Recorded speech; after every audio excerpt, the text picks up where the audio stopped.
উৎসব নয়, ঢালিউডে ঈদের সিনেমা এখন হয়ে গেছে পুরোপুরি ঈদ নির্ভর। এটি যেমন দর্শকদের বিনোদনের বড় সময়, তেমনি নির্মাতা ও প্রযোজকদের জন্য বছরের সবচেয়ে গুরুত্বপূর্ণ ব্যবসায়িক মৌসুম। কিন্তু এবার ঈদুল আজহায় কয়টি সিনেমা মুক্তি পাচ্ছে? প্রতি বছরের মতো এবারও ঈদের আগে এই প্রশ্নটি প্রখর হয়ে উঠেছে।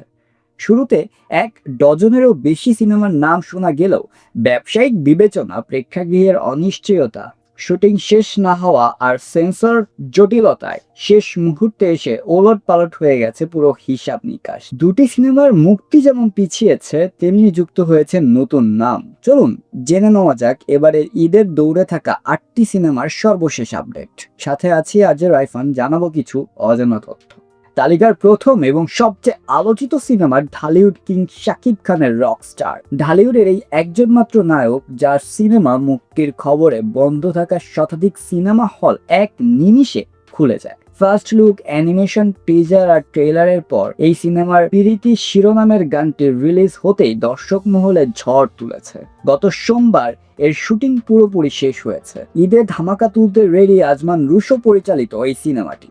দ্বিতীয় অবস্থানে রয়েছে বহুল প্রত্যাশিত গোয়েন্দা ভিত্তিক সিনেমা মাসুদ রানা।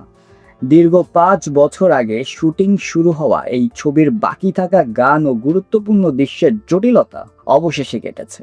প্রযোজনা প্রতিষ্ঠান জাজ মাল্টিমিডিয়া ইতিমধ্যেই এর অফিসিয়াল পোস্টার অবমুক্ত করে সিনেমাটি সেন্সরে জমা দিয়েছে। সৈকত নাসিরের পরিচালনায় এতে মাসুদ রানা চরিত্রে দেখা যাবে রাসেল রানাকে, আর তার বিপরীতে আছেন পূজা চেরি।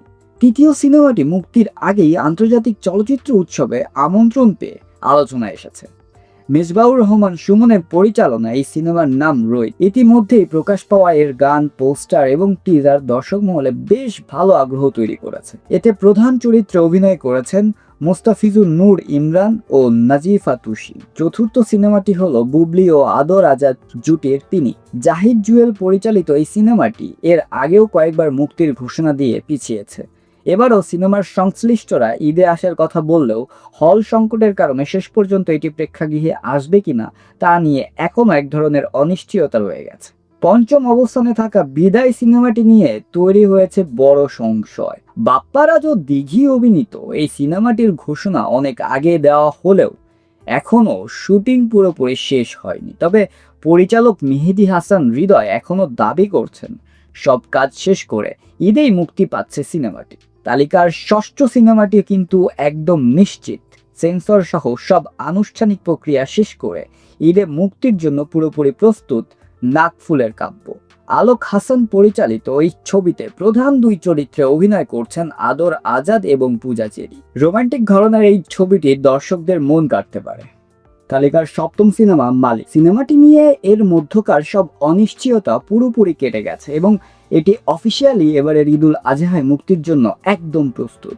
পরিচালক সাইফ চন্দন অত্যন্ত গোপনে পুরো সিনেমার কাজ শেষ করে দর্শকদের চমকে দিয়েছেন। এই সিনেমাটিতে অভিনয় করেছেন আরিফিন শুভ এবং বিদ্যা সিনহা মিম। তালিকার সর্বশেষ সিনেমা বনলতা সেন নিয়ে তৈরি হওয়া সব জটিলতা অবশেষে কেটে গেছে। সরকারি অনুদানের এই সিনেমাটির প্রযোজকদের অভ্যন্তরীণ দ্বন্দ্বের কারণে এর মুক্তি অনিশ্চিত মনে হলেও সব আইনি ও অর্থনৈতিক ঝামেলা মিটিয়ে এই সিনেমাটি এখন পুরোপুরি রেডি। ইতিমধ্যেই সেন্সর বোর্ড থেকে বিনা কর্তনে ছাড়পত্র পেয়েছে এই ছবিটি। জীবনানন্দ দাশের বিখ্যাত কবিতার আবহ এবং এক নারীর জীবন সংগ্রামের গল্প নিয়ে তৈরি এই ছবিতে নাম ভূমিকায় অভিনয় করেছেন আয়নাবাজি খ্যাত মাসুমা রহমান নাবিলা। দীর্ঘ বিরতির পর নাবিলার এই কামব্যাক দর্শকদের সিনেমা হলে পরিবার সহ এক দারুণ পরিচ্ছন্ন গল্প উপহার দেবে। লগ্নিকারকদের দ্বিধাদ্বন্দ্ব আর হল সংকটের মাঝে শেষ পর্যন্ত কোন কোন সিনেমা টিকে থাকে তা জানতে আমাদের আরো কয়েকদিন অপেক্ষা করতে হবে। তবে শাকিব খানের রকস্টার যে হলগুলোতে ঝড় তুলবে তা বলাই বাহুল্য। এই 8টি সিনেমার মধ্যে আপনি কোন সিনেমা দেখার জন্য সবচেয়ে বেশি এক্সাইটেড? কমেন্টে আমাদের জানান। ঢালিউডের এমন সব আপডেট পেতে আমাদের পেজটি ফলো করে রাখুন। ধন্যবাদ।